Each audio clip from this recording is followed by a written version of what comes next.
Abrams. So please, big round of applause for our friend, Mr. Stacey Abrams. Thank you. Hello. Hola. It's cold. What's happening in Atlanta? Why is it so cold? Somebody's here from Massachusetts or something. The Chicago people, you brought the cold. Exactly. All right. So we had a very important election that just happened. So There was an election? There was an election. Oh, okay. I think a month or two ago. Yeah. So I just want to hear from you what's happening in Georgia. How did you live that election? What's going on in your life? Okay, so first of all, I want to say thank you to Mahinte. Thank you to Glar. Thank you all for being here. I'm going to dispel a couple of myths that have grown loud and wrong. While Georgia did not turn blue again, it was not because the Latino population did not show up. You showed up, you showed out, and we showed what was possible because Georgia had the smallest margin for any of the battleground states. We may not have made it, but we got closer than they wanted. And while we were not necessarily winning the Electoral College votes, for the first time since 2004, there are 80 members, 80 Democratic members in the Georgia House of Representatives. And under the maps they drew with the gerrymandered maps that they drew, we should have had 56 seats. That's because these folks here in Georgia, we keep showing up and we keep refusing to concede to their power. What happened in Georgia is what happened around the country. And it was a dual set of challenges. One is that, unfortunately, there continues to be an argument that says that we go after those who do not want us. And I do not oppose talking to everyone. What I do reject is the idea of changing who I am to convince them to like me. You can talk to everyone. When I run for office, I go everywhere. But what I don't do is change who I am to make them want to be with me. Because the minute you bend yourself, and that's not about not being willing to compromise on issues, but compromising on issues is not the same as compromising on values.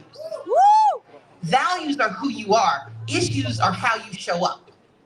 And I think that we have sometimes overlearned the lesson of victory to mean we've got to become what somebody wants for them to want us. I say we go and find the people who want us and just don't know that we are looking for them. And that's the second part. Georgia is a state that continues to have voters who need to show up. And as much as we talk about the numbers nationally, the incoming administration did not win in a landslide. It won in a squeaker. It didn't win by 10 million votes. It won by Arkansas. 3 million votes spread across 7 battleground states. And the reason this matters is that it wasn't 50% plus one. It was under 50%, which means half the country didn't say it. It's half of the people who showed up said it. My question is, where are the 90 million people who did not see themselves, did not hear themselves, and did not believe that showing up could change things? And so that's the second lesson, that we've got to go and find those who don't know that they're lost. Because their challenge is they don't believe anyone is looking for them and that anyone will serve them. And I think, Carlos, when you and I met, that was what you showed. When you showed up, when you stood up and ran for office, despite the odds, there were people who saw you who believed something else was possible. And while they may have let you down this time, if you accept that and walk away, we've both failed. Our responsibility is to keep showing up until they believe our presence is just as strong as our absence. Because winning once isn't enough. We've got to do it so often that people think that it's the way things should be. And that's why we've got to keep doing this work.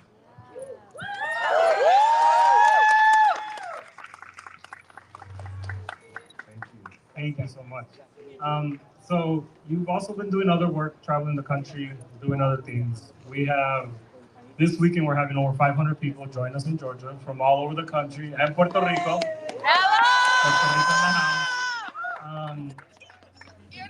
what Canada to what lessons can folks with now a red country or with this administration, whatever people want to call it, what lessons can folks take from Georgia, from the work that you all done here, for the rest of the country? So in 2016, apparently somebody doesn't want you to hear me. So in 2016, the reaction was resist. And I appreciate what that meant. But the reaction this time has to be we insist. Because here in Georgia, when we don't win, we don't disappear. I've lost 2 big elections. I am the best loser I've ever met. Because I insist, even if I don't get the job, I insist on doing the work. Because the people who didn't get what they needed don't disappear between elections. We exist between elections. We have to work between elections. We have to protect between elections, and we have to plot between elections. There are those who believe in righteous indignation, and that was often the response we had in Georgia. We were righteously indignant to our own oppression. We were righteously indignant to terrible policies. Now we've got to use guerrilla warfare. We've got to use the tactics at our disposal because we may not have the seats or the money, but we've got the people and we are right. And so my belief is that we must insist. We must insist that every person who got elected, whether we voted for them or not, believes that we are coming after them to hold them accountable for the job we need them to do. We don't disappear just because we didn't win. We must insist that we protect every person who lives in this country, that their humanity exists whether we like it or not. We must insist. We must insist that this nation is stronger than any one election or any despot or any narcissist or any rapist or any other person who wants to claim power. We have to insist that we are better than what those elections told us we were. And we have to insist that we have the right to demand better because in a democracy, that's what you do. You demand better. Those who disagree with us never shut up. They lose and they keep talking. They lose and they storm the Capitol. We should not do that. Hear me clearly. We should not do that. But we should be at the legislature every single day that it's in session. We should be at every city council meeting. You may not be on the council, but you need to be there every single day. They should never forget our faces or our names or our demands because this is our country. This is our time, and we must insist that this nation be the best version of itself. We cannot capitulate, we cannot shut up, and we cannot hide hoping that the next election fixes it because the next election gets decided by how we respond in this moment, and I insist that we do it right.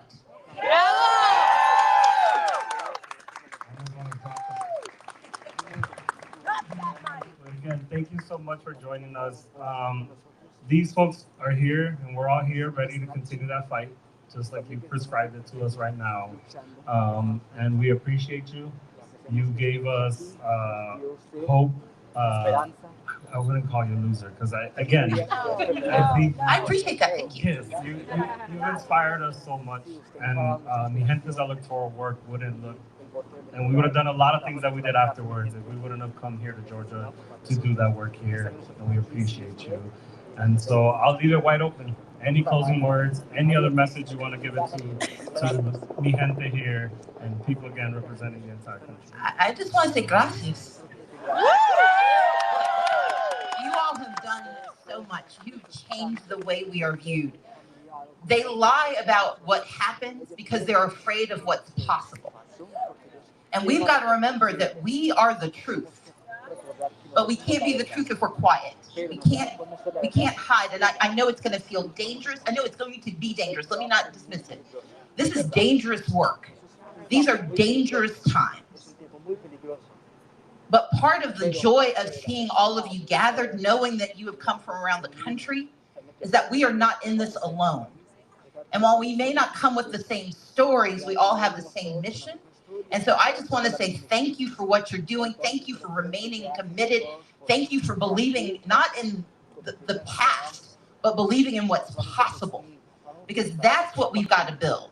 I refuse to let them win. I'm from the South. I've lived with a despotic executive who has a toadying judiciary and a kowtowing legislature where corruption is the name of the game. And I'm not going anywhere, and neither can you. So let's get the work done. Thank you.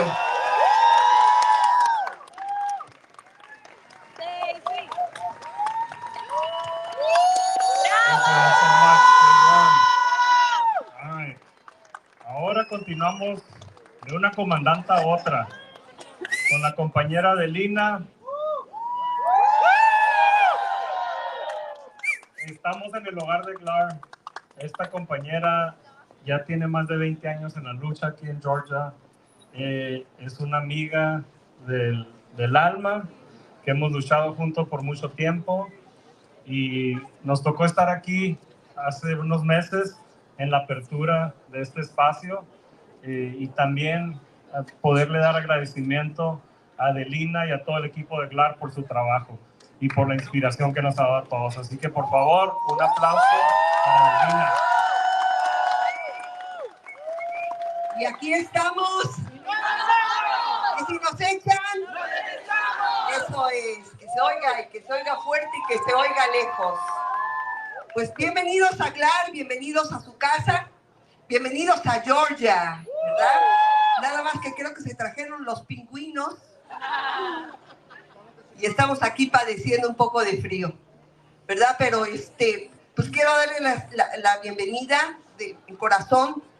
Este es algo que acabamos de adquirir. Este edificio es un edificio de GLAR después de 25 años de arduo trabajo. Adquirir. La palabra clave, adquirir. ¿Qué quiere decir eso? Adquirir. Bueno, pues lo compramos. Pero bueno, es engañoso, ¿verdad? Porque parte, pues se lo debemos al banco, pero ahí vamos, ¿verdad? Con ahorritos lo pudimos adquirir, comprar, y bueno, esta es su casa. Mi casa es su casa, compañeras y compañeros. Pues no estamos aquí en Georgia, en Atlanta, por accidente, es intencional. Sabíamos que esta elección iba a ser muy difícil y sabíamos que teníamos que venir a un lugar donde se ha luchado muy fuerte. Escuchamos ya de Stacey y ahora quiero que nos platiques un poco, no mucho, pero qué significa GLAR en este estado y qué es lo que han hecho, qué ha sido el trabajo este último año. Bueno, para muchos de ustedes, y quizás algunos no conocen, ¿verdad? Nosotros empezamos este trabajo de organización comunitaria, grassroots, desde 1999. Y es ahí donde empezamos a construir durante diferentes años. Tenemos ya casi 20 comités populares, grupos alrededor de todo el estado. Y ha sido mucho trabajo. En el 2018, por primera vez, participamos en lo que se conoce como participación cívica o el civic engagement. Esto es precisamente en paralelo con mi gente, ¿verdad? GLAR y mi gente decidimos que esta era otro programa que teníamos que sumar a los programas que teníamos. Hubo un cambio demográfico en el 2018 con la comunidad latina, la primera generación de jóvenes que muchos de aquí, ¿verdad? Podamos ver, pero también el 2022, pues nos subimos de nueva cuenta en la campaña de Stacey. Pero ya para el 2024, sin duda, fue una elección pues muy importante para todos nosotros, ¿verdad? Se tocaron alrededor de 290,000 puertas. Así es que si les quiero pedir que demos un aplauso a los compañeros canvaseros y a todo el equipo, ¿verdad? Que estuvieron tocando puertas, soportaron mordidas de perro, lluvias, huracanes, todo. Y aquí estamos. Wow. Ok, entonces todo ese trabajo se ha hecho y ahora muchas personas estamos viendo que no se perdió, o sea, se hizo ese trabajo, pero también entra una realidad. ¿Y cómo figuras que va a ser el trabajo y específicamente el Ice Free Stones o el trabajo que viene ahora para GLAR o la comunidad de Georgia?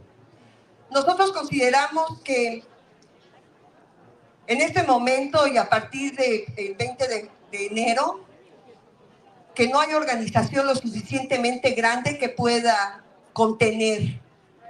A reserva que venga con nosotros la comunidad entera. Por eso es muy importante que nosotros tratemos de hacer este alcance a las comunidades. Llevemos información acerca de cuáles son sus derechos, si es que hay, si aparece afuera de su casa, ¿verdad? Empujar a las policías para detener el perfil racial, los retenes en los barrios, ahí en los parqueaderos.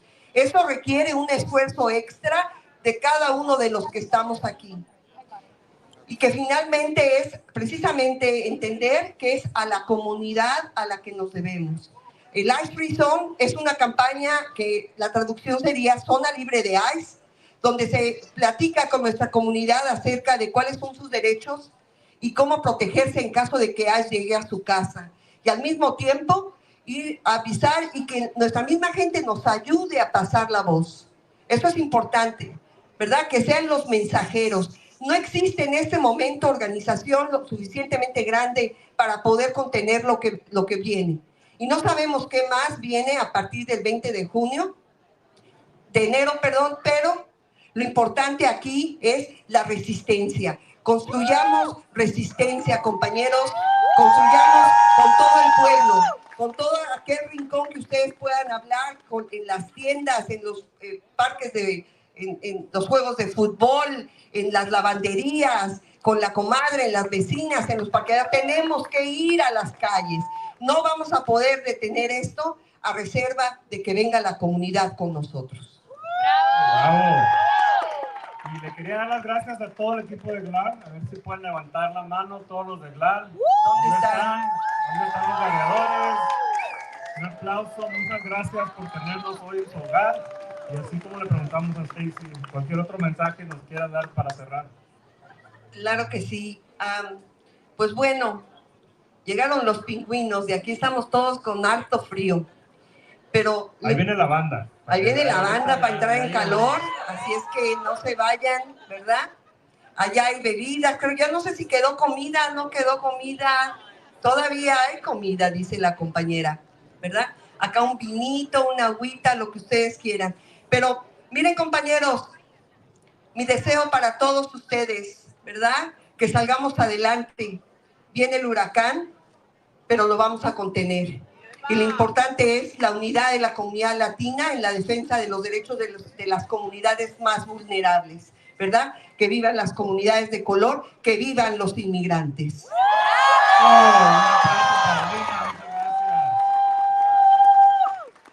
Y mañana van a seguir escuchando a Adelina, no se preocupen. Mi gente, mi gente. I do it for my people. No se escucha. Mi gente. Mi gente. Mi gente. I do it for my people.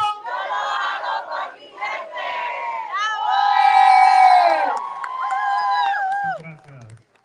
Y ya para cerrar, y antes de la banda, que nos dé ya la bienvenida oficial y la cerrada del programa, la compañera, la directora Marisa Franco, que los que ya la conocen, se está acabando el cigarrito. Y la agarré, la deslaté. Pero aquí las dejo con Marisa Franco. Muchas gracias a todos.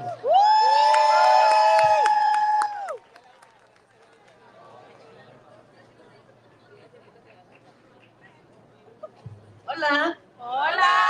¿Tienen frío? Sí. Yo también. Y yo creo que lo que quita frío no es hablar, sino es bailar. Entonces yo no tengo nada que decir. Se lo paso al DJ y hablo con ustedes más mañana y después. ¿Listo?